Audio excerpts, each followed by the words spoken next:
when I see her, Lima or Nama, Ada, what chabu, what chabu, the lady of Paco Chamu, what's our chabu? The chairman was Chum of Ochun, I actually Luni Baba, can only buy a family a body. You are boy, what Tabushi, the Channel, Fiano Lufia or Shida June. Egago, maybe you need a boy, Mummy Jibu, na woman just say, me woman just say, me pay won't be a nation. Did you make a big nation? Yeah, what did you? If you are my enemy, in me. In now, if I am going to show you bar. The book I should tell you show you bar. Okay, go out to bar. In it, in Kenya, I walk.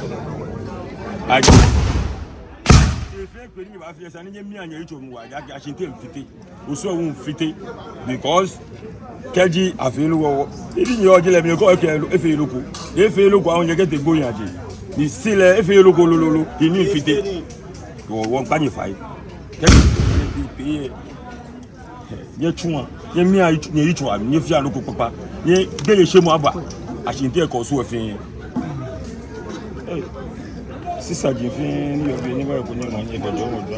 You know, between you was the baby, never put your money at the door.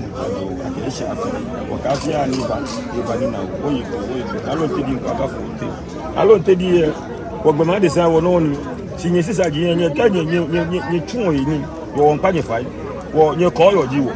She wore 1 hour, you won't panify.